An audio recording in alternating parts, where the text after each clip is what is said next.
Yeah, Yeah, there it is. and yep, I cannot. Oh dear God, we are at 36 hours now. Never. Oh jeez. Thank you, anonymous gifter. What a prescient name, huh? Yeah, I will. I will get to all of the redeems in the chat whenever call stuff is up, so that I can be respectful to any guests that are in, and we're gonna keep that rule going forward for all the guests we have going forward. Gotcha. You don't need to respect me, of course. I suck. Well, I do respect well, it's you though. nice. We've been chatting since you were at like what 20,000, something like that. Yeah. Well, I'm really happy to see what you've taken to. You know, I don't want to make any lofty statements about like growth and channel size and all that because I've got a really bad memory and I don't want to accidentally patronize in case all my numbers are off. But as I understand it, the stream's been going pretty well lately. Yeah, streaming wise, over on Twitch, things have been actually doing a lot better. I was doing streaming on YouTube for the longest time. I actually started changing my content up from the edited format to more what you and Xanderhall do in terms of like content delivery. But doing that while streaming exclusively over on YouTube ended up feeling kind of redundant because it was like, well, if you're watching on YouTube, you already saw this content. Yeah. So I ended up going and streaming over on Twitch instead, and things have been growing over there a lot. Were you doing the VTuber thing on YouTube as well? For a little bit. When I first got my model, I was doing it for maybe about a month over there, and then I moved that over here as well. Dear God, we're at 45 hours now. Good luck out there. That beats any stream I've ever done. Well, no, you've done the charity stream stuff though, where you've earned far more than this in those. I didn't stream for 36 hours. I streamed for 27 for both of them. 27 and 28. True. I was able to be there for the second one. I was banned for the first. Right, yes, you were banned from Twitch. Yeah, still sorry about that. It's okay. I should have thought about the blood and gore policy they have there. I was just like, yeah, I'm just gonna show you guys what a rubber bullet wound looks like because somebody in chat needed context for that. And that was stupid as shit. People can survive looking at a fucking rubber bullet wound. Twitch is incredibly inconsistent with how they manage their stuff. Yeah.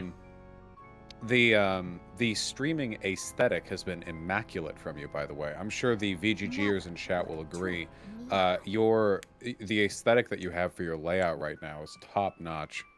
Oh, with the like Final Fantasy RPG text box for Chad and the game background. Yeah, I don't even really give a fuck about Final Fantasy, but this still elicits a feeling of nostalgia in me, you know? Yeah. Well, you also know what game I have in the background too. At least No, I'm quite familiar. Yeah. Yeah. It works very well. I knew that when I got when the fall model was being worked on, I was like, I need to go to Click Clock Wood and I need to get some footage because it will be perfect. Yeah, it's I think I remember it being on Legend of Zelda: The Ocarina of Time last time that I looked. Yes. I think I remember it being it had the zombies in it, the Re-Dead. Yeah, it was it was the bottom of the well. Bottom of the well. God, that place was creepy when you were a kid, man. Oh yeah. It's still creepy now, especially with like more context on like what the Hyrule royal family was doing. Yeah. I wish we got more shit like that, you know. Yeah, we don't get stuff like that in Majora's Mask that much anymore. Not unless it's like really in subtext. Yeah, Breath of the Wild was pretty... I mean, I don't have a problem with Breath of the Wild being, you know, uplifting and optimistic for the most part. I think it's fine. I mean, it's obviously a good game. Pretty much everyone agrees on that. It's just... There's always been, like, a really good potential for Zelda games being really fucked up in an underlying way. And yeah, I don't know. I kind of like stuff like that. It's really cool to incorporate stuff like that in kids' games, I think. I think it's good, too. Like, it's socially responsible to do it. Oh, yeah, because if you do it via subtext, then it is something that, as a kid, it's not really going to be that traumatizing when you're watching it, but then as an adult, when you go back and you look at it again, that extra context is insane. Also, dear God, I need to turn off Lulu's screaming in the alert box. because Lulu, they're cat? What? Lulu from League of Legends. I know you and that game are mortal enemies. Well, I played League for about 4 seasons, and I got pretty good at it too. I have a friend who has a cat named Lulu, and the cat is named after Lulu in League of Legends. Never Yeah. look at Tulip. I also had I had a friend who had like an artist friend who would draw Lulu a lot, like an OC, like an edgy, like horny Lulu. Mm-hmm. But because I think the early Lulu lore didn't have her as like a kid, or she was just like a yordle or something, just like a little fucking goblin creature thing. But then when they redid the lore on Lulu, it's like, oh, she's a kid, and the artist was like, fuck, and then just stopped drawing her or whatever. So. Jesus, I know that League tamed down a lot of its lore when they did the reboot for the lore in the game. Yeah, I need to turn the laugh off. I didn't even know they did a reboot. Yeah, so what they found, we're turning the Lulu laugh off, guys. There's too many. It's too much.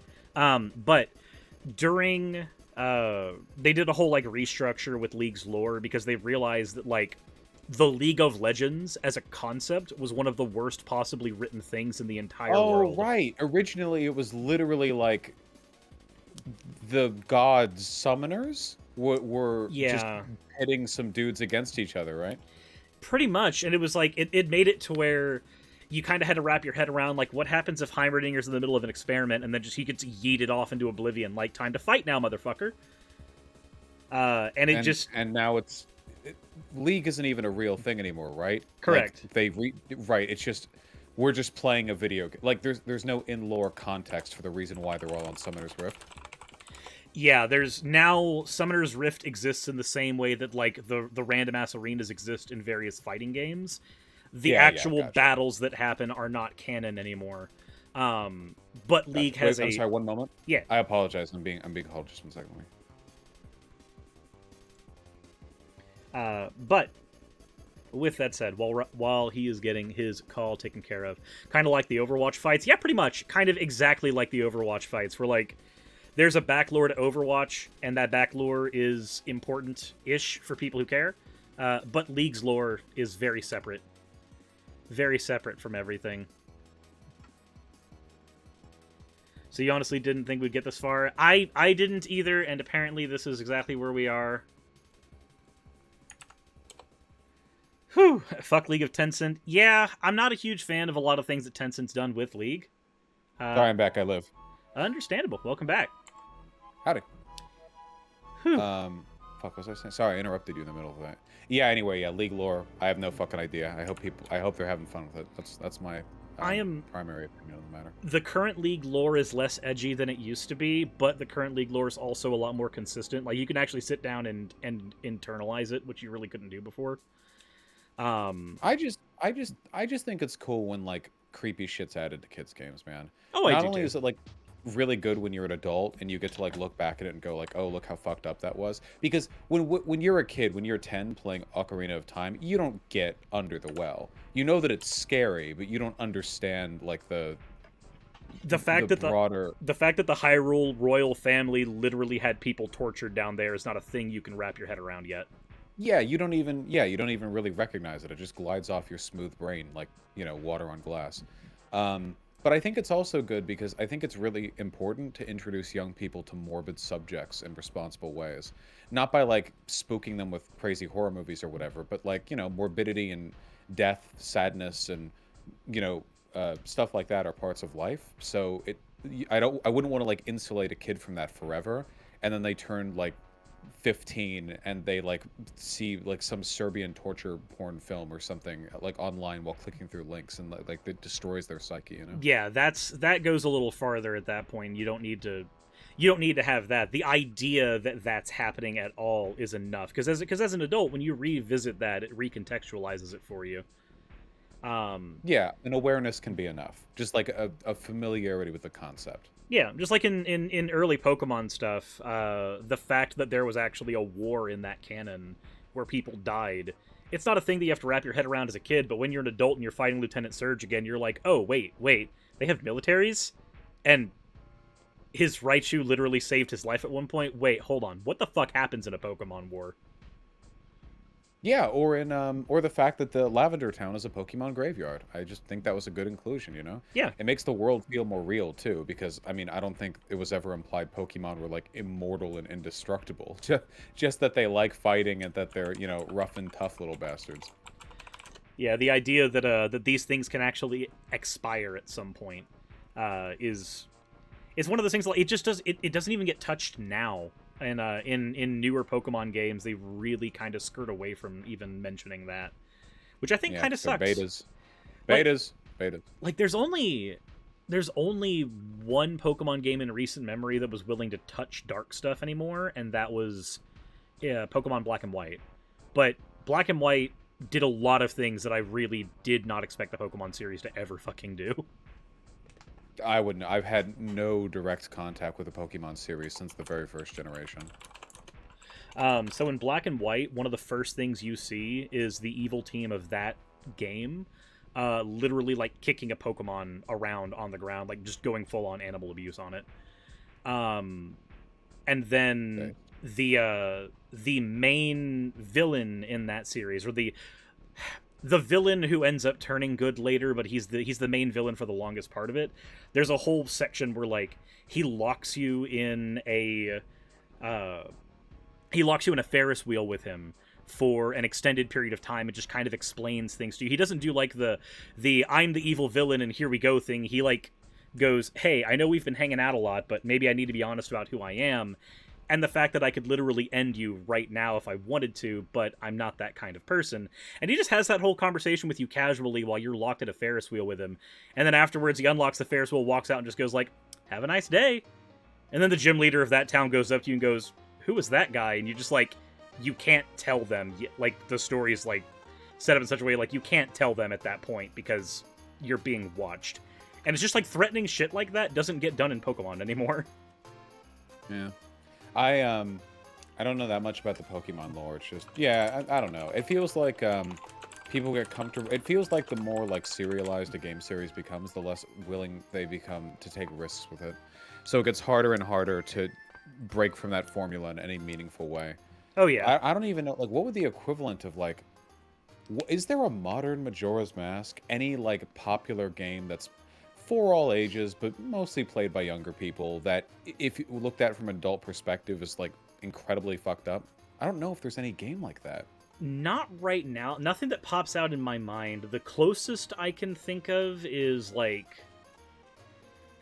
No, I was going to say that like to an extent, there's some of that kind of stuff in Undertale where it's a little more like goofy and cheesy until you start to go and like... No, I think that's valid. Yeah, I think that's valid.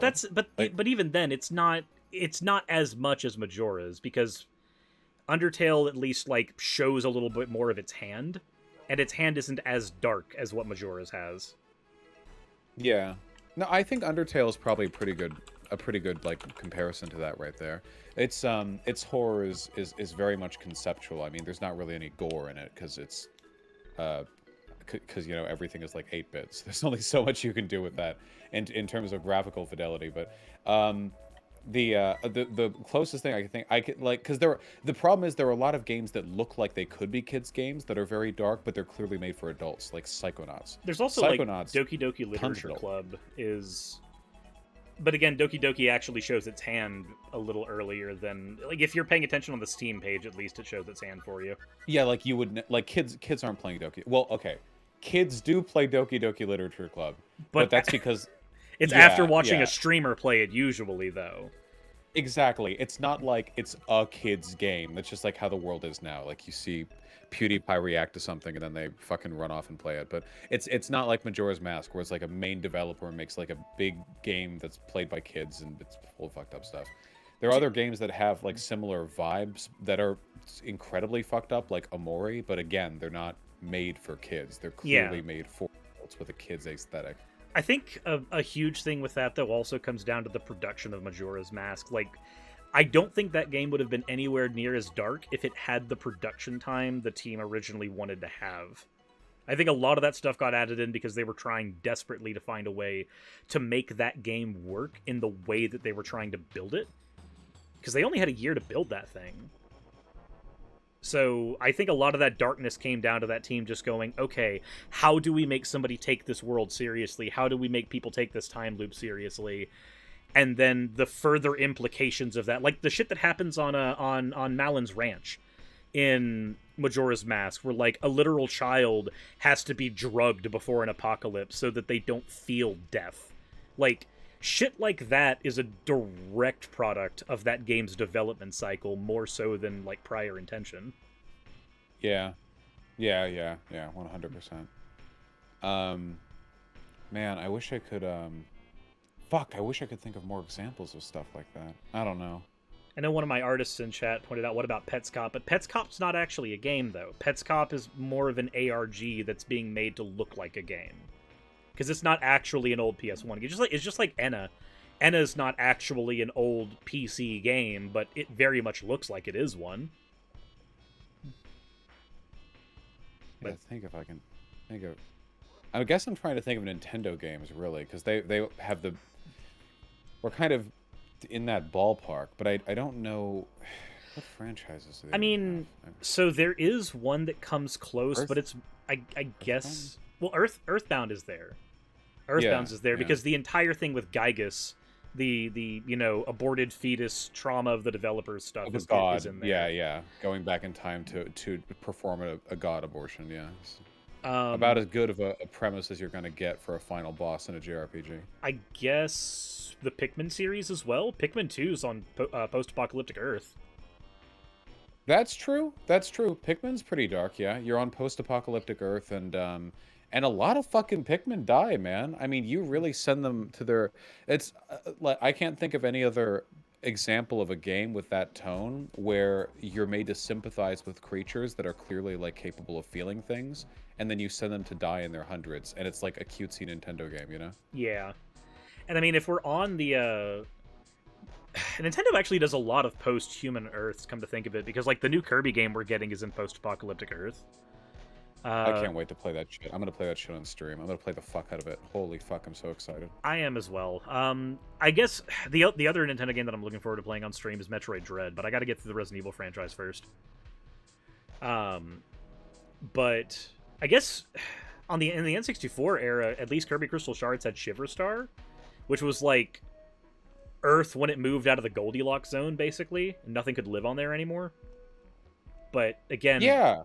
What? Fuck, you're right. I only learned that when Shap pointed it out. When I was playing, they were like, hey, Vaush, have you noticed that you're on Earth? And I'm like, what? And they're like, look at the planet. And I'm like, what? They're like, look at the planet, asshole. Look at the continents. And wait! We're on fucking Earth. Everyone's dead. Yeah, what? No. You're on Earth after it's moved into like the Mars section of the Goldilocks zone, where like it's just too fucking cold to support life anymore. Yeah, fuck. A lot of their post-apocalypses are so like cheery too. I mean, Breath of the Wild is post-apocalyptic as well. Yep. But like, it doesn't really feel like a post-apocalypse, right? In Breath of the Wild, everything feels like you go to all these villages, and even though Ganon, the ultimate evil of the land, is like spent the past century fucking around in Hyrule Castle, you go to all these villages and everyone's like peaceful and happy. So it feels like it's more of a peaceful world with an impending extra double super apocalypse coming up or something, you know? Yeah, and it's just because like people had adjusted to that. People had adjusted to Ganon's castle being there. Like there were children who grew up in the canon of Breath of the Wild always seeing that on the horizon. You get desensitized to that kind of shit at that point. Yeah. The Metroid games can be pretty morose sometimes. Especially Prime 2. Yeah. I mean, you see like those. What are those soldiers called? The troopers for the Galactic Federation troopers. Yeah, the Galactic Federation troopers get fucking like killed, you know, in a goddamn like Nintendo game. They just get gunned down, and you're just chilling, you know. Jesus. It looks like Dark Souls is gonna be where we get this shit now.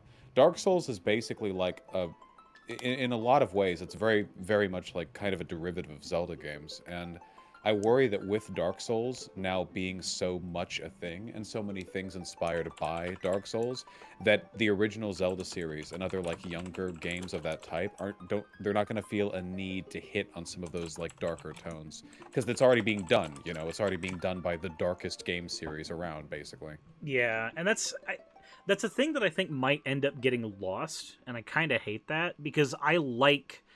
Don't get me wrong, I like dark games. One of my favorite game series of all time is the Resident Evil series, but I think there's more you can do with subtext. That's why I still want to go through and play freaking Pathologic, but I haven't actually done it yet. Fucking do it. Play Pathologic 2. Pathologic 1 is still like a good game, but Pathologic 2 is everything you're going to get from Pathologic 1, but better. It's very much worthwhile starting at Pathologic 2, I think. Yeah, that's kind of where H Bomber Guy was with that series as well, wasn't it? I agree with him completely. Yeah, he was just like, you could play the first one, or you could not kill yourself. I think he was on the money with that one. I really like how he structured that video essay so that he could get across all the themes of the series while leaving everything unspoiled for the true Pathologic game, Pathologic 2. And yeah. I think another thing that bothers me, though, is also the contrast is lacking, you know? Dark Souls games have no contrast. You start the game in a miserable, dying world full of, like, you know, grim, laughing, post-apocalyptic undead survivors, and you end the game in exactly the same state. The tone does not change from beginning to end in any of these games. Even Sekiro, where things begin without society having completely died yet. I mean, the tone stays pretty much the same. But there's nothing quite like playing a poppy, you know, like fun, enthusiastic game that you know you could show to a kid. And then, like, midway through, just like randomly, there's a torture dungeon level. Or there's a, you know, there's a scene where, like, you have to fight a ghost that you know is the ghost of a woman who killed herself by jumping off a building or some shit like that. And it's only half explained, and you know it'll go over the heads of kids, but it's there anyway. I think there's you just reminded me, when you said the underground torture dungeon thing, you reminded me of one of the instances of that in a game that I wasn't expecting it at first, which was actually World of Warcraft. In WoW Classic, yeah, in the tower. Fuck. If you go it's in the cathedral. You go into okay. Yeah, you go into the cathedral and like everything's all nice and happy and like, oh, we all worship the light here. And then you go into a side chamber and the stairs keep going down, and then there's like one random emissary from the Scarlet Crusade there. And then as you keep going down further, you start finding like torture devices and shit down there. Like there's racks and there's Iron Maidens and all kinds of stuff that you really shouldn't have in a church. Yeah, there's a lot of fucked up shit in WoW. A lot of that stuff. I remember that one of the biggest like myths in the game was that if you could no-clip through a section of the what is it? The tower where Medivh was. Chat, come on. Where was Medivh? Oh, he was. It was in Deadwind Pass. Karazhan. Yeah, Karazhan. yeah, the tower. Karazhan, yeah. That if you could no-clip down into like this watery cavern beneath, there's these flooded rooms where corpses are suspended from their feet from the ceiling. But that wasn't a myth, though. That was actually there. Well, it was a myth until videos came out, because I remember for years back during Classic, people were like, "No, dude, this is totally real." But back when Classic was first out, YouTube wasn't a thing, so it wasn't that well known, unless like the few video sharing sites that existed back then. It was an urban legend until we had video proof. Yeah. Exactly, yeah, and then it was proven. People were like, "Oh shit, they weren't lying." Yeah. Yeah, no, I remember hearing a lot of... Well, actually, at least during that point, we did have YouTube there, but people just didn't record their gameplay. Like, we didn't have streamers yet. So, like, yeah, stuff getting... The world was a better place. Yeah, your job and my job didn't exist yet, so we didn't get to have all kinds of drama randomly on the internet. No, we'll get there. Our time will come again.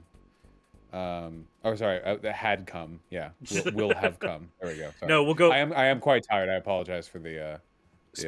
Speaking of that, how much time do you have? Because I don't want to take up too much of your time. Oh no, I'm chilling right now. I'm just playing Diablo. Eventually, I'm gonna have to go and eat, but I'm not in a tremendous rush or anything. That is understandable. Let me look at my Discord thing real quick to see who all. Okay, so I do know that at 7. I am going to have to swap off because we do have another guest coming on at 7, at the very least. And so that's I'll probably be off a little bit before then, but not like now. But yeah, probably maybe like 15 or so before. Okay, let me rephrase. 7 Eastern, so in 45 minutes. I know that time Yeah. zones kind of matter for that.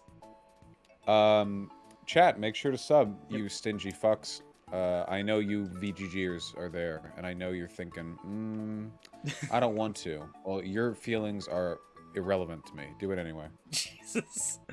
Also, I did see in chat, Silv says 5 minutes for a sub seems way too high. So when I was looking at like the size, the size things for subathons, it did mention that like for a channel my size, that would be fine. But do bear in mind, I set those times up not realizing that Vaush was going to be like, hey, have 300 more viewers. So I think that 5 minutes for a sub was a reasonable amount of time prior to that happening. But now we're in the abyss. We're here. Yeah, you're probably not going to be able to do it all in one block, but you can, like, do it, then take a break, sleep, and then resume the countdown. Oh, I've already had one of my artists make me a bed to throw my VTuber avatar in. I've already prepped for that. Cute. That's super cute. Here, let me see if I can actually find it. Then I'll probably toss my viewers your way after tomorrow's stream as well. If you want to do that, Sure. I would be incredibly thankful.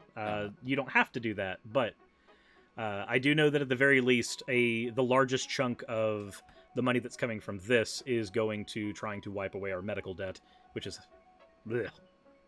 Yeah, medical debt is pretty cringe. Would it be inappropriate of me to ask from what it was accrued? No, actually. So we have 3 bills right now. 2 of them are dental bills. We had dental insurance. We went to Aspen Dental to get that taken care of. And even though we were told before we went in that our dental insurance would cover it, when we were there and actually in pain, like Raz had an abscess in her mouth that needed to get taken care of.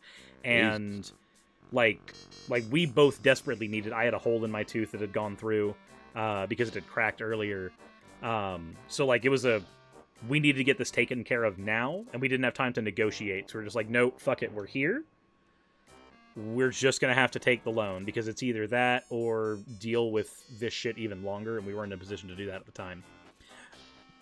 I'm really sorry to hear that. So we ended up accruing $6,000 in debt via the dental loans there from Genesis. And if anybody in chat has ever had a loan from Genesis, they have a 26% APR. So even if you're paying like $200 a month to them, it doesn't do anything to the actual debt. It doesn't change it. That's got to be like bordering up on illegal, doesn't it? Well, I mean, that's got to be real goddamn close. Unfortunately, like with most predatory loans, it's not illegal if you signed the document, which sucks. Aren't there like what's the legal cap on the annual on the APR? Like I know there's an upper cap even with contract. That I don't know.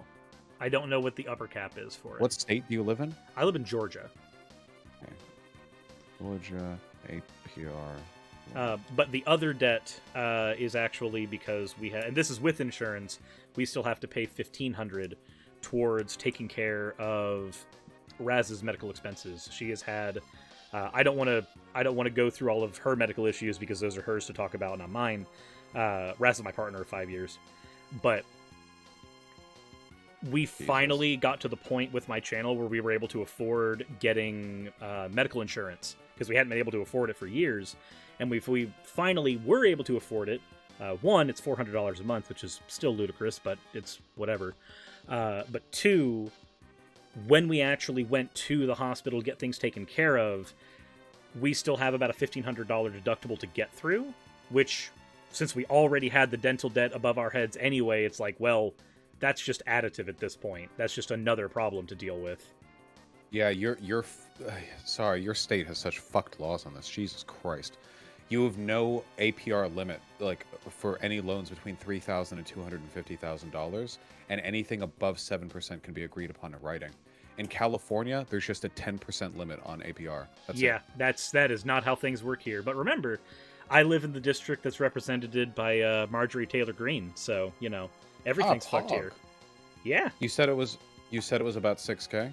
It's about 6K. I actually have in the 6K for the dental, and then 1.5K for the other issue, the brain. Brain is frying. Hopefully that's not the issue. Brain fry is pretty expensive. Well, I did have the sensory overload at the beginning of the stream. That's certainly not helping. But for people who are asking in chat, if you hit !subathon, that brings up the subathon rules. But if you hit !suba, that takes you to the direct donation link that goes past Twitch's 50% shit that it pulls from stuff and just goes directly into the PayPal that has the dental debt and the explanation of all the dental debt stuff in it.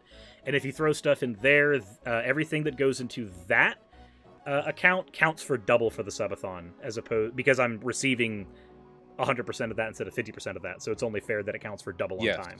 If you want to donate, the big sub drops are excellent, but they it is much more efficient to give through direct donation links. Yep, is an echo in Missouri. I'm not in Missouri, I'm in Georgia, and the reason I don't have a southern accent is because I grew up in Florida, and anybody who's in the South will tell you Florida's not the South. No, Florida's Florida.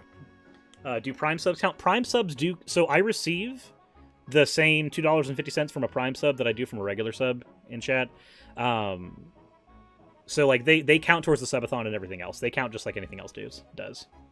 Said Florida's definitely the South.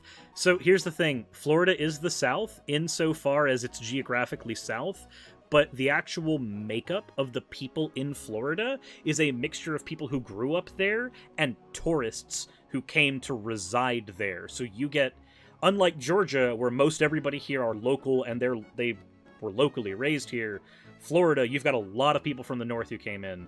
You find a lot more, liberal people in Florida than you do in Georgia.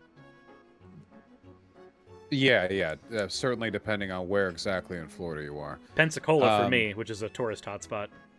That is where my grandparents live. Ah, fair enough. So I've spent probably 6 or 7 summers over there in total. Well, that means I probably saw you in a Walmart at some point without thinking about it. They kept me in the house. I ain't going out shopping to a motherfucking Walmart in Florida. I was just in there playing around with the neighborhood kids, their Nintendo 64s, which I did not have at the time. Fun stuff like that. Gotcha. I'm gonna be honest. I miss the N64. Now that I miss the games on the N64. That's for sure. You mean you miss the physical console? Not the physical console. I guess more the idea, like the idea of a bunch of 4-player couch games that just you don't get anymore. Yeah. Yeah, I mean, if you want, you can play Smash on a big old screen. It's just couch co-op just isn't really a thing that people do anymore. No, not generally speaking. It sucks though. I think a lot of it is more social than technological, Yeah, we've got the technology to do it easily. It's just most people do stuff online now, so there's no reason for developers to drop that time in. Yeah, for sure. And we all live in really isolated and alienated housing units. We don't really if games are being marketed predominantly to kids, like at least back before the internet existed, you would assume they'd play it like hanging out after school. But nowadays, since everyone has access to the internet, and because there aren't really good shared social spaces to encourage people to be friends IRL, it diminishes whatever benefits you could get from trying to push for couch co-op. Pretty sad. Yeah. But at the end of the day, it's going to keep on pushing forward. What I'm upset about where gaming is concerned mostly now is less to do with some of the things we lost and more some of the common practices that have come in. I can't stand microtransactions. I really can't. I mean, video games are so cheap these days, relative to their development process. So I either need to pay more upfront or just make games that aren't as expensive. And I lean more towards the latter, It would not take that much time and money to today make a game like Majora's Mask, Yeah. Certainly not compared to what it would have back then. Nowadays, the tools to make games are so much easier and more accessible. Oh yeah, no doubt. Like you can make, what used to take a developer years with something like Chrono Trigger now can be handled in, a handful of months with the right team, which is not something we could have done before at all. But Yeah. Like, it also helps that just, like, not only are there better tools available, but PCs are just more beefy in general. So you have less limitations to work around. Like, we were having to squeeze games on really, really tiny areas of data, which meant a lot of time had to go in to figuring out how to properly compress those things. I'm not sure if you're familiar with the dev cycle of the N64 version of Resident Evil 2, but it is almost magical what they managed with that game. So the original RE2 on the PlayStation 1 was a 2-disc ordeal, capping at about, I think it was like 1.4 gigabytes, something like that, between the two, because it was like 700 megabytes per disc. But on the N64, the game is about 60 megabytes. It's the same game, no cut content. They must have the unfathomable degree of fucking data contorting they must have done. Oh yeah. To get that, is there like a good video describing what they had to do anywhere? Yeah, there's a video called "The Many Versions of Resident Evil 2," and it goes over all the different versions of the game that exist, and there's a section in it dedicated specifically to like how they had to twist the N64 version to even work. I might check that out once we're done talking. It is very good. I can see if I can find it so I can drop the link for you. I also remember I was going to try to find the bed that I'm going to be throwing my character in when I get exhausted. One sec. But yeah, some of the things that they had to do, all the backgrounds in the original game are at 360p, I believe. That's what they ran on the PlayStation. And on the N64, they're at half of that, but it's not as bad on the N64 version to look at, because the N64 had bilinear filtering. So a lot of the artifacting that you would have seen otherwise gets kind of smudged away. Because you know how the N64 used to do textures where they looked kind of like smudges? Yes. As the best way to put it, think about the environments in Ocarina of Time. Are you going to go? You'll have to. Oh, sorry. You'll have to find me that video if you can, because my Google foo is not helping me out very much. Is this Resident Evil 2 comparison PS1 versus N64 versus Dreamcast versus GameCube? No, not that one. I'm gonna see if I can find it. Raz currently has control over my mouse though. Raz, for you to mod, you're going to have to you have to go into Twitch specifically. No, do not get away from that page, please.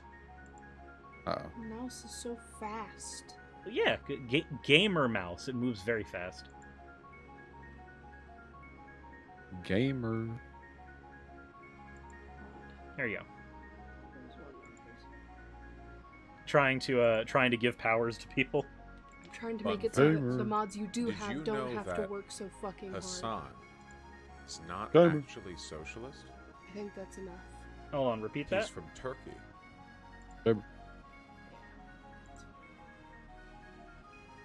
I heard for some reason I just heard Hassan's not a socialist because he's from Turkey. What? Wait, what? I heard in your voice Stream Hassan's. is over. Then you have my stream VOD open. Oh, that's why. Okay, okay. I know I popped I have no over there to idea look at why the chat. you have it open. I popped over there to look at the chat, but I guess I just had it on. Oof. Yeah, you've been waiting 14 minutes for that to play, or however long it was before that Also, audio if I dropped. if I can't get the first guest to come on, then you can keep talking with Vaush, but if I can get the first guest, then I'll... Okay. Fair enough. You wanted me to run this thing, I'm gonna run this fucking thing. I am trying my best. Okay, there we go. I found the actual bed, so I can send that to you. So YaraKoro is one of my artists, and when she designed this, she had a very like low res, highly artifacted version of my character. She just like threw into it. It was just like, here's how it's gonna look. Fuck it. But there we go. I just sent it to you. All right, cute. Okay, now let me see if This I can... VTubing stuff is so fucking wild. And I've got a crap ton of models. Now, this is not the only model that I'm debuting during this stream either. I actually have I don't have any YouTube models. Yeah, Sure, but I you could get some people in but you do my feet. community to. So, but you do face cam though, so. But you should definitely do VTuber Vaush. I think that'd be interesting. Yeah, one of these days.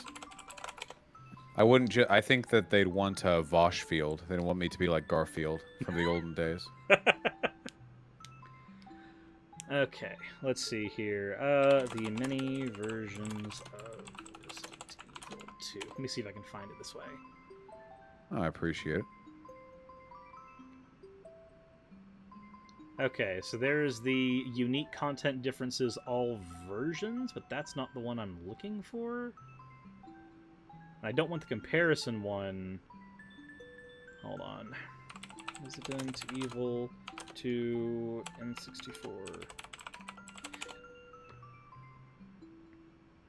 Ah, here we go. It's from Modern Vintage Gamer. Thank you. Found it. So this is, it's not the one that I thought it was. My brain did the thing where it remembered two separate videos and combined them into one. But Yeah, you transpose some details. Well, I forgive you. Amras, as for pronoun stuff, if you hit exclamation mark pronouns, it'll give you that in the chat. But for the purposes of ease, he, him, though, if anybody needs a very quick primer, my chat would not stop drawing boobs on my character for years, so I finally just gave them the monkey's paw, said, fuck it, fine. I'll put the boobs on myself. Well, it seems to have worked, huh? Well, at least when you drew my character, you didn't put boobs on it, at the very least. No, I just drew a big, Chad, form. But that's also pretty much all I draw, so. Fair. Oh god, I'm falling asleep over here. Holy shit. Fair enough. Well, if you need to hop off and get some rest, man. No. I said at least 15 more minutes, right? It's my own damn fault anyway for falling asleep so fucking late. Yeah. Epic Prawn says Vaush did Suris fan art. So fan art's maybe not the best word for it, but when we did our first stream together, when the fan art was coming in, he was just like, fine, I'll draw one, and just threw it in. Yeah, I was tossing my hat in the ring, Yeah. Can't let these hoes outshine me. Well, now there is the fan art that comes in now is very thirsty by comparison. Yeah, I don't doubt it. Some big titties out there, Yeah, one of the ones that came in recently that actually partially led to me getting a model made. This model's not finished yet, so I can't debut it. But this one is being worked on by Salem, and I was just like, fine, if you guys are that thirsty and want to draw it that badly, well, we'll do it. They'll like that one, I'm positive. It gives me all kinds of reason to throw money at my artists, and I'm okay with that. I'll fuck, maybe I could do a VTube of the character that I named myself after, the fucking OC. She's a black woman though. I feel like people get mad. That could be a problem. The digital blackface. Yeah, that could be a little yikesy. Then again, just to be clear, I would totally do it. Mhm. I don't care.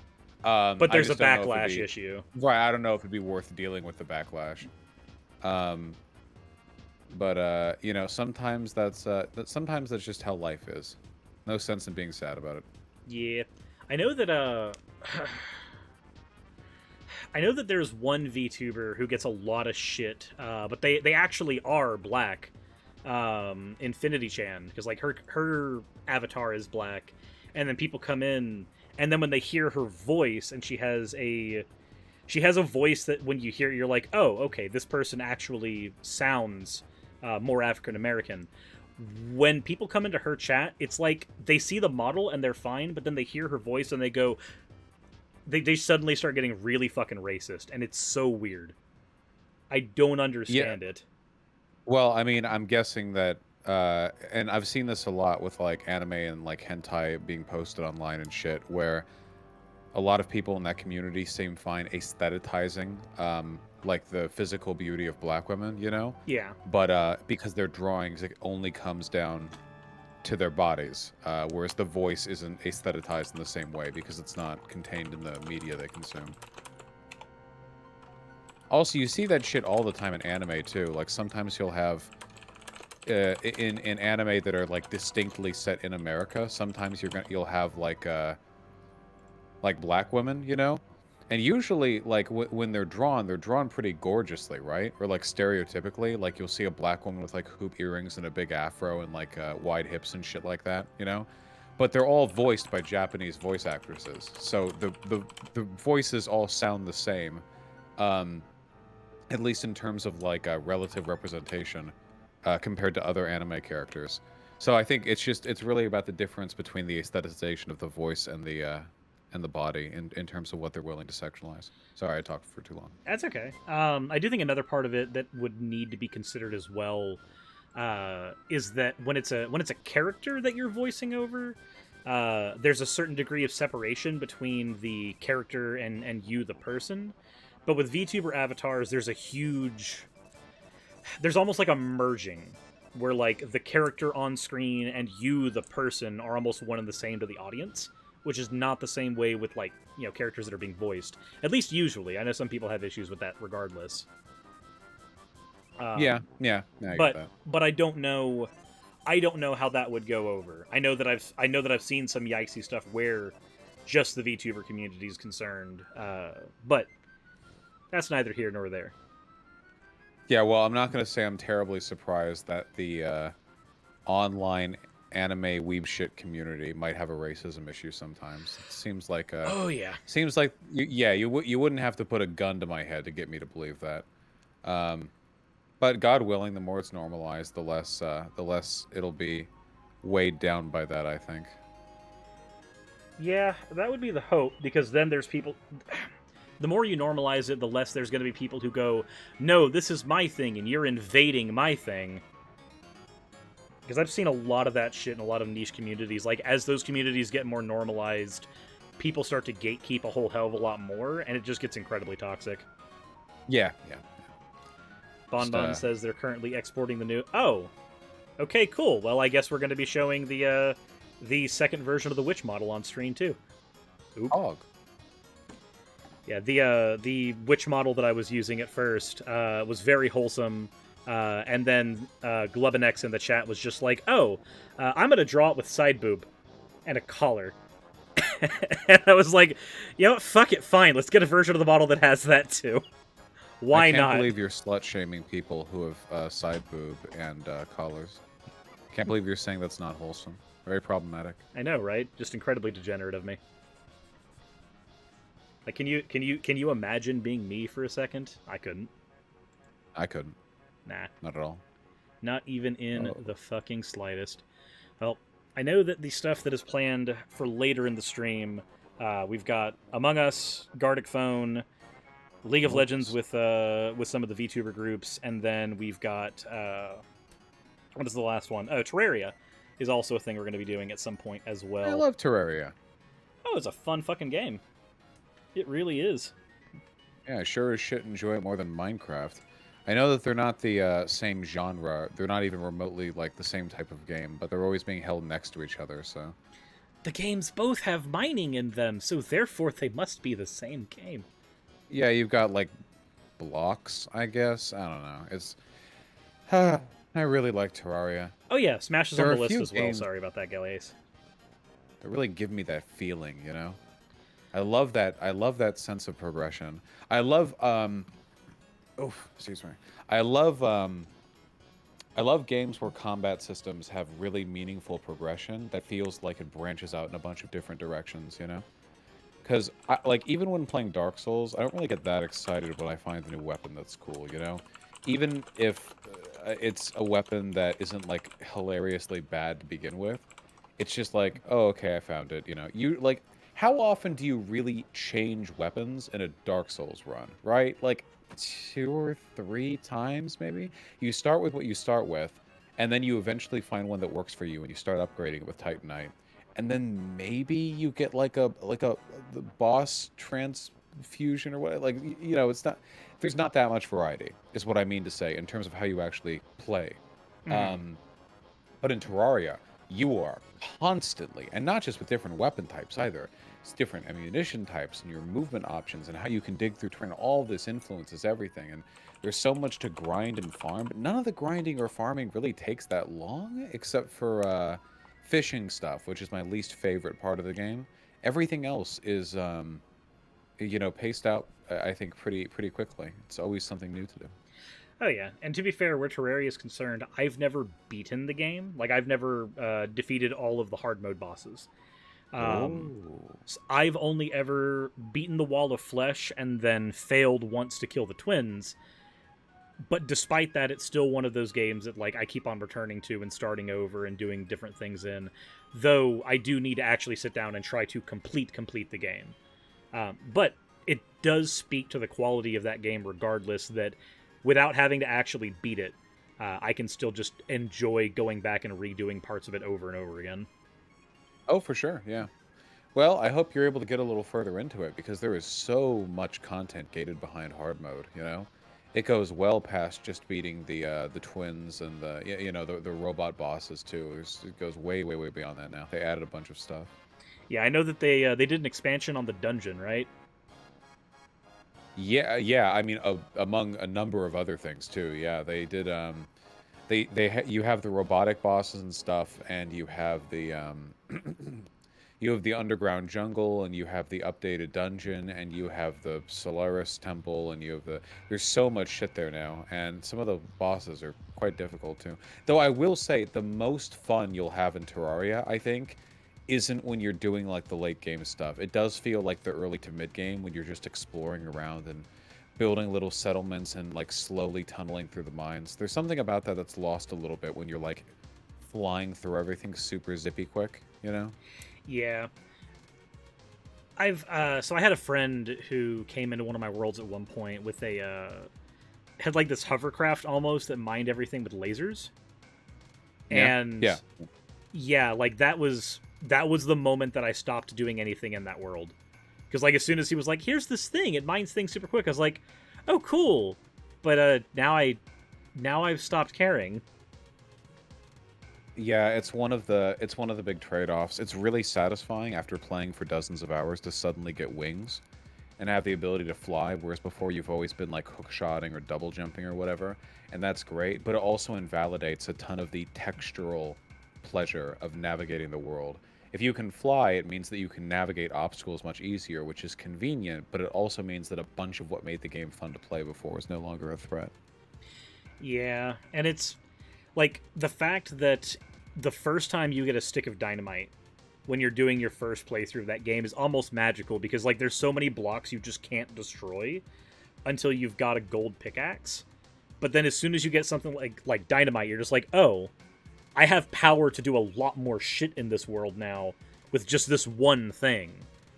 And that's something that you don't really get when you have that endgame stuff. Yeah. And the further it scales out of control, the less fun it gets, I think, in the long term. It's one of the reasons why I don't give a fuck about Minecraft mods. You know how there are a million mods where it's like, okay, we'll go past Diamond. Yeah. You know? All right, now, actually, you can get Super Diamond, and here's an engine you can build that makes Mega Diamond, and then here's cum crystals that you find, and you can turn that into this, and and you do all this, and like, what do you get for it? It's like, okay, well, they can't make pickaxes mine much faster than like high-tier diamond pickaxes, right? So instead it's like, well, when you mine a block, all the other blocks around it get mined too. And eventually people like zipping through the entire world on rocket skates, like instantly tunneling through. But you forget with their mega cum pickaxe. With their mega cum pickaxe, exactly. But the fun of Minecraft was never being able to mine faster. The fun of Minecraft was mining slowly, listening for monster sounds around you, trying to translocate where the cave entrance is, landing into it, and having to slowly navigate your way through it, placing torches to light your way, carefully listening out for enemies, getting excited when you see like iron even because you want to gather a bunch of it. That's the most fun you like, at least I had in Minecraft, and the further you move away from that, the man. Yeah. And it's just moving from one type of thing to another. It's kind of like with the Resident Evil series. The most fun part of a Resident Evil game is not when you've got all of your end game weaponry and you're just zipping around killing things in one shot. The fun part is when you're having to ration bullets and you're having to Exactly. like Yeah. the best part of a game like that is when you're having to sit there and plan out everything. It's why, like, I've beaten the Resident Evil 2 remake about 5 times, but I've played through the beginning portion in the police station probably about 20 separate times, and then just repeated, because that's the part of the game that I actually enjoy the most. Once you start getting into the sewer system, I'm like, cool, I can kill things in one shot, but I've stopped caring about killing these things. I remember when I was a kid, I really hated it when games had like these bullshit story moments that would take away all of your items. I really hated it. But now that I'm older, I really, really like it. Because usually in games where that happens, before that point, I've already, because I'm like pretty okay at games, you know. Usually by the time I reach that point, even on the hardest difficulty, I've stockpiled a bunch of shit, like healing or ammo or whatever. And when it all gets taken away, which does happen a few times in Resident Evil games and games like those games, all of a sudden everything matters again. I have to be careful about ammunition. All the fun comes right back as soon as scarcity becomes a thing again, you know? It's like what is it? I can't remember the name of it. Everent Island, I want to say, in Breath of the Wild. I don't remember the actual name of the island. Yes, that's it. That's literally people's favorite part of that fucking game. When they have to go back to basics rather than cycling through their 17 fucking Hyrule broadswords or whatever. Eventide Island, that's what it is. Everyone loved that part so much. And by the way, this is one of the reasons why I think you'll really like Pathologic too. Because the way that game is balanced difficulty-wise means you are literally never comfortable. I don't know if on normal difficulty it's even possible to play in a way that means you're comfortable with the resources you have. I think like that requires some degree of foreknowledge that nobody could have on their first playthrough. Gotcha. That's something that I'll definitely look forward to, because that's one of the reasons I keep on returning to like really old survival horror games, because they had a way of making you feel powerless and you had to think to get through everything, and not just because the game was like, let's throw a random puzzle at you, but they were like, no, literally, the enemies in this hallway are a puzzle. You don't have enough bullets to handle them. Figure it out. Exactly, yeah. Yeah, because you don't have to ramp it up that way, you know? How do you challenge, like, a Resident Evil 4 player at the beginning of the game? Give them 7 bullets and 6 zombies, you know? Have fun. How do you challenge them at the end of the game? Well, you need a tightrope puzzle that they have to play while the elevator travels across the track, and there are 17 zombies trying to kill your AI partner, and the wind is blowing your... Like, all that shit, you know? Like, we just need less ammo. Just don't let us get this strong, and we won't have this problem, you know? And you know what's funny, though, is that when you actually start playing the game the way that you're forced to with that limited ammo, you also end up getting this, there's this backfire effect that ends up happening almost, where suddenly you have so much ammo, you don't know what to do with it. Because you're just not, you get so used to not using it. I know for me, when I play through Resident Evil 4, I always have a surplus of ammo now, no matter what difficulty I'm playing on, because I'm literally like, okay, we kneecap the zombie, we knock it to the ground, we make sure that we aim it at its friends, and then we make sure that we use the knife, so we hit like 3 or 4 of them at once.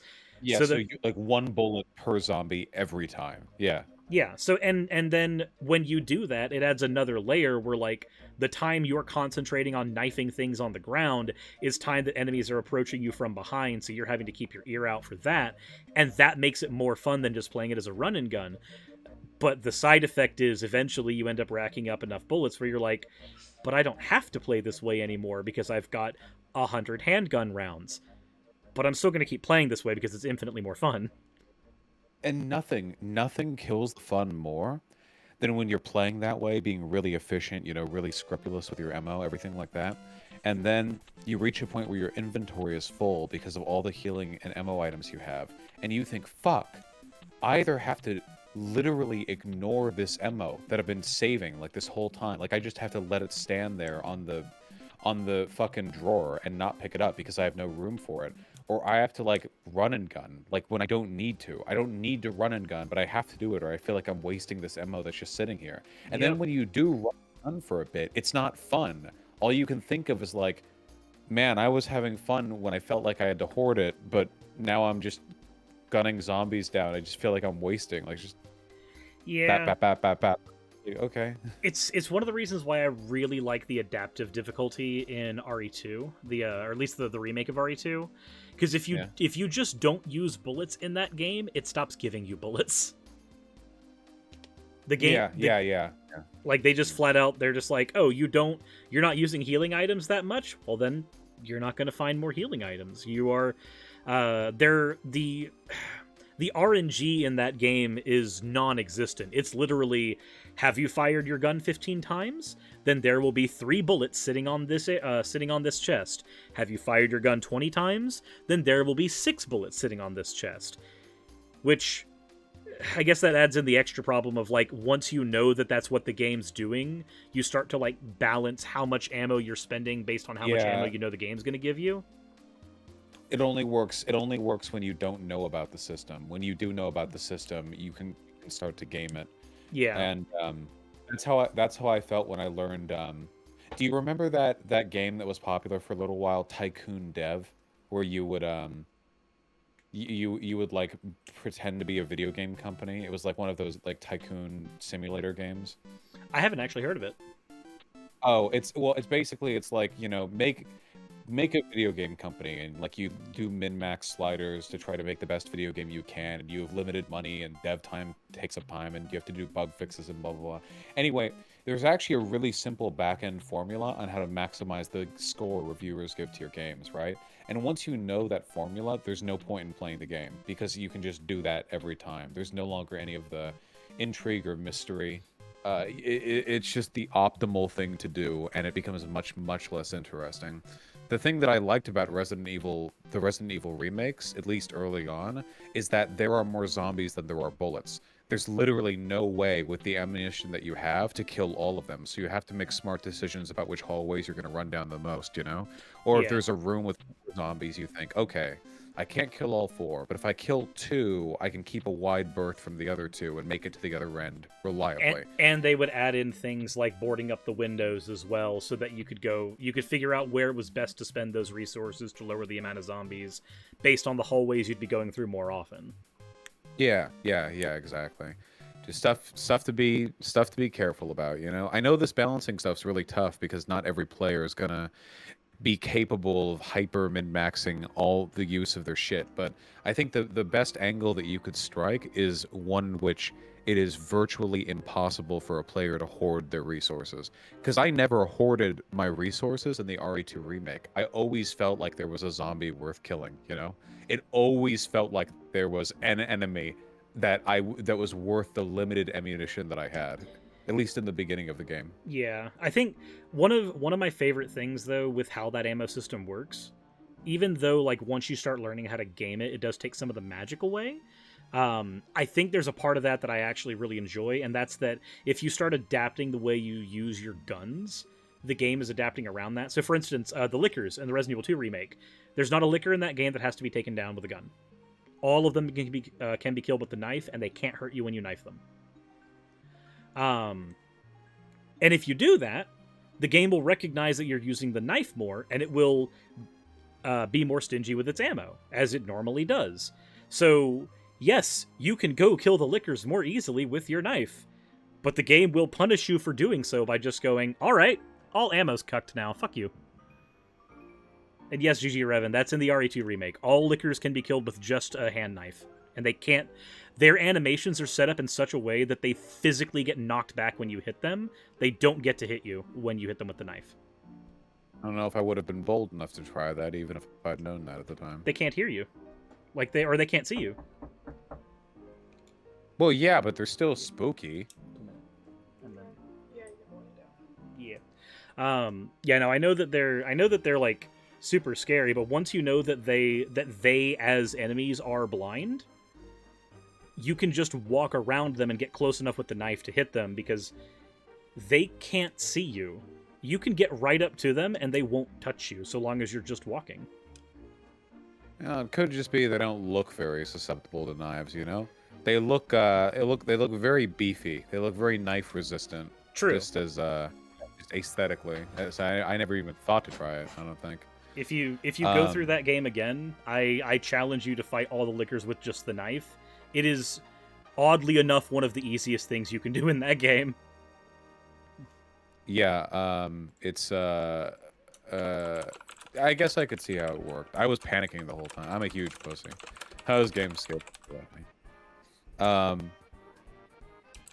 Anyway, sorry. I'm super tired. I should probably like get some food or something. Probably a good idea. And we're gonna have another guest on in about 5 minutes. Yeah. I wouldn't want to dip into that. It was a pleasure speaking to you, and I will probably at some point drop in again before this whole thing's over, given how long it's gonna go. Yeah, we still haven't added in the time from the direct donations. Good luck. I have no idea how bad it's gonna get. Well, thank you again for hopping in, Vaush. Thank you for the host as well. Is greatly appreciated. Sure, it gets real bad. Okay. What's up? I'll make sure it gets real bad. Okay. Oh dear God. Best as I can. We'll You see, take man. care, all right? You as well. Oh, I see Ocean Caltoy in chat. I remember you made that video. Hey, howdy. Oh no, the drama in chat. I'm kidding. There's not actually any drama. No, there. no, not drama. It's good. I'm fine with it. Ocean's actually a friend of mine. He lives like we go to Waffle House together. No, I remember. Isn't the only reason I even watched that video because you suggested it to me? I think so. I think I distinctly remember your recommendation being the pivotal factor there. Either way, wonderful time. I'm gonna go have some, I don't fucking know, protein bar or something. You take care, okay? See you, man.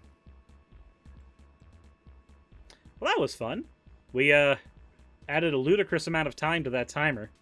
Jeebus Christ, we need to go through the redeems that happened during that now. Oh boy, this is going to be the hardest part of this whole stream, is the fact that during guests we're not having the redeems going as often because there's just so many people here. Let's take a look and see where we are at from an hour ago. So we of course have the giant flood of people who came in during the Vaush host. Did you see any of the gift subs? I see the 100 community gift subs that... Keep scrolling. That's one. Keep scrolling. Yep. Okay. Hold on. Mr. Axolotl, thank you very much for the Prime subscription. We are skipping follows because there's just too many of them. Ivana Drogmeyer, thank you very much for the subscription. Anonymous Gifter has given out another set of 100 Anonymous Gifter, what the fuck? 300 subs. That is 300 subs from one And person. That is dropped insane. them one after another. Well, it's not one person. It could be anyone. Anyone can claim to be anonymous, but... Pika, I didn't ask for no mercy. Anyway, Zaria Rose, thank you very much for redeeming your points for... Oh, whoa. Since we are there. Grandma's Favorite Kid, thank you for the subscription. We are still at an hour ago, everybody. Jen, thank you for the 100 bits cheer. And Mercurius, I'm pronouncing that incorrectly, it's fine. 25 bits, thank you very much for that. Ivana Dragmeyer and Gigi Raven, thank you both for giving out subs as well. Juzer, I don't know if I'm pronouncing that correctly. Thank you for giving out 3 community subs. The Sing, thank you for subscribing with Prime. Waynabetes, thank you very much for redeeming your points for an... You fucking degenerate. And the Olo. That is less degenerate. That is less charged and degenerate. That is fine. Pumped Gumbo, thank you very much for the Prime subscription. 1 spell per day. Thank you for the Prime subscription. Freya, thank you for giving out 3 Tier 1 subs. Oblong Burke and Lunar Lunchbox, thank you for both subscribing and giving out a sub. Wayne Beatties, thank you very much for the hydrate. We'll go ahead and do that now. I'm going to have to get a refill on drink before I have a guest on after this. Ariata, thank you for the Prime subscription. Agender Solandit suggested a poll. Is Suris going to survive this, yes or no? Oh dear, we might as well go ahead and put that up now. What's the worst that could happen? Oh, considering I know what the PayPal pool looks like? Everyone needs to vote no. He's not gonna survive this. There we go. I just put up your poll. Your poll has been thrown up. All right. I'm not looking at the results of that poll right now. We have so many more to get through. Konima, thank you very much for redeeming your points for an oh whoa. Ezreal Hypo, thank you very much for redeeming your points for an ada. Even though that makes you a fucking degenerate. And Ocean fucking Keltoy. There we go. There you go. Thank you very much for the 5 gifted community subs. I know you mentioned in chat, like, I'm sure Suris would have said something to me donating. Well, yes, I am. Also need to hit. Hey, thank you so much for watching this video. It really means a lot to me. If you want access to behind the scenes content for the channel, please consider checking out my Patreon. I do weekly vlogs over there where I give real life updates to what's going on behind the scenes on the channel, stuff that you don't really get over here and even on Twitch. Patreon also helps the channel's stability a whole lot. Without Patreon, I wouldn't be able to do this at all. Especially with the kind of content that I do, neither YouTube nor Twitch are the most stable sources of income. If you are a $20 and up patron, then you will be featured on the ending slides as shown in the beginning of the end credits. If you want to catch the streams where all this content comes from, then consider heading over to Twitch and following. And if you want to continue watching over here on YouTube, maybe consider clicking one of the end screen videos. And once again, I want to thank you so much for spending your time with me over on my channel. I wouldn't be able to do literally anything that I'm doing over here on YouTube without each and every one of you. So, thank you.